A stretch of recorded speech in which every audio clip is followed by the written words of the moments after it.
Hello everyone, Terry Carl Joyidian here, talking about Game Changers by Dave Asprey. This is part 2, so if you missed Law 1 yesterday, check it out.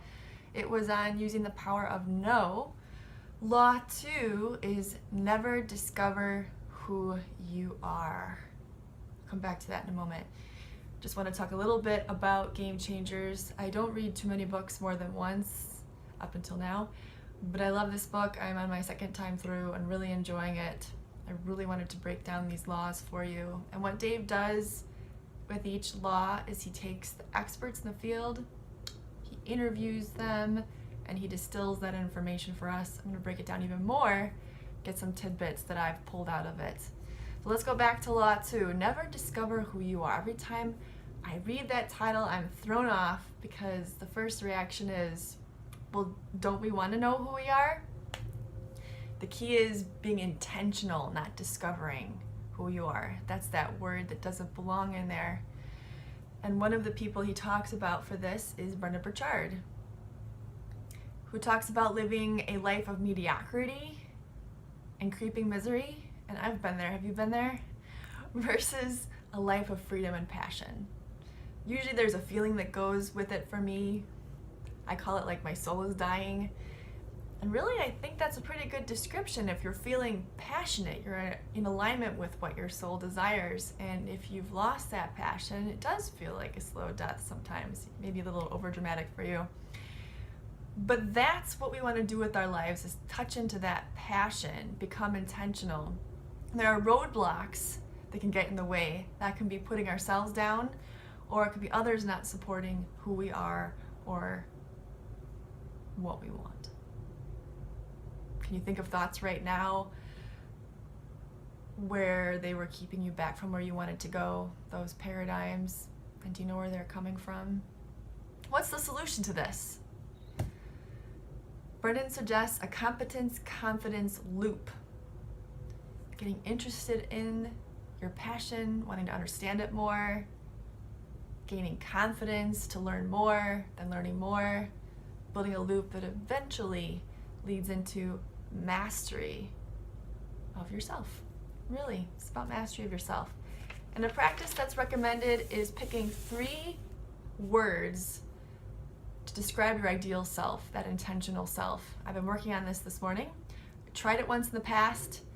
The advice is to set an alarm for 3 times throughout your day, maybe morning, afternoon, evening, with those 3 words that are your ideal self, who you want to be, those 3 describing words.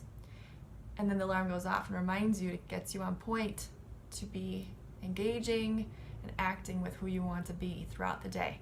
However, the last time I tried it, the alarm went off in the middle of a meeting, so I dropped it. But I'm a little bit more strategic this time. I set 3 times that shouldn't interfere with any meetings or anything serious. In fact, one is right when my workday is supposed to end and when I should be moving my behind out the door anyway.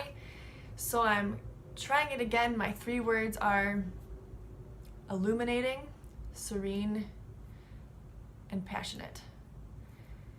And that one of them was really hard for me to come up with. Serene came pretty quickly because I was already thinking about how I want that to be my ideal self.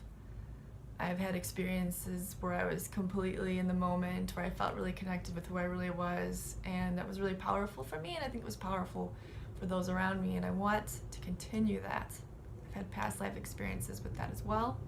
So that was easy, but then the other 2, I kind of wanted to put in some of my goofiness or quirkiness, but I'm like, I don't know if I want to be necessarily focusing on that every day, 3 times a day.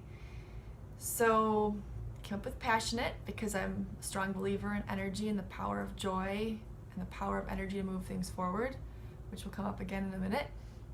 And then illuminating, because illuminating can be helping people see something they couldn't see before. It could be lifting people up, and that's definitely something that's important to me. So those are my 3 words. Maybe I'll tweak them.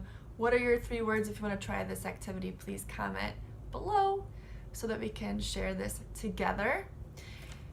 And one more part that I wanted to share with you, also very powerful, another section, is on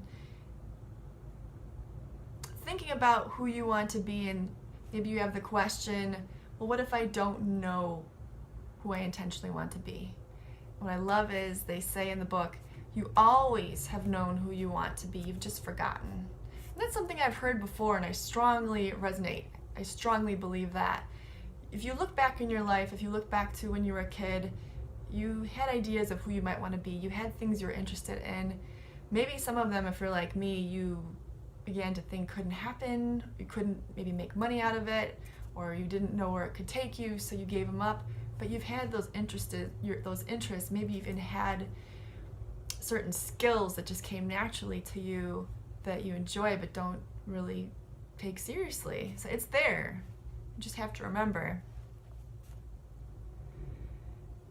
And what really was powerful for me, besides that was powerful, is the thought of mastery, the thought of mastering intentionally things that you are passionate about. They said if you are putting attention, effort into something that you are not passionate about, not as interested in, you will get 10% of the learning out of it. You will absorb 10% of that information compared to something you are deeply in love with, passionate about naturally.